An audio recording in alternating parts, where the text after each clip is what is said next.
ಇಲ್ಲಿವರೆಗೆ ಅವಳನ್ನು ಅರೆಸ್ಟ್ ಮಾಡಿಲ್ಲ, ಅವ್ರ ತಾಯಿನ ಅವ್ರ ಅಕ್ಕನ್ನ ಅರೆಸ್ಟ್ ಮಾಡಿಲ್ಲ. ಇದು ಸರ್ಕಾರ. ಅಂದರೆ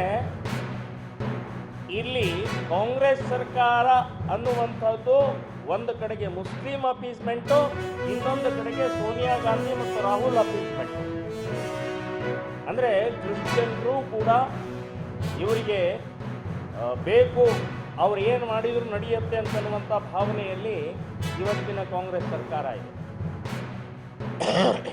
ಈ ರೀತಿಯ ಅನೇಕ ಪ್ರಸಂಗಗಳ ಸಂಬಂಧಪಟ್ಟ ಹಾಗೆ ನಾವು ಇಲ್ಲಿಯ ಕಮಿಷನರಿಗೆ ಭೇಟಿಯಾಗೋರಿದ್ದೀವಿ.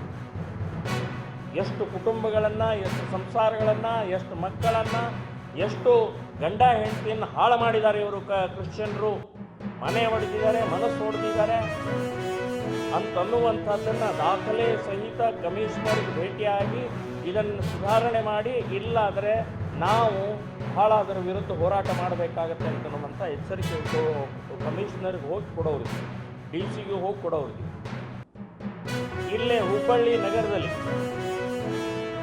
112 ಪ್ರಾರ್ಥನಾ ಮಂದಿರಗಳಿದ್ದಾವೆ.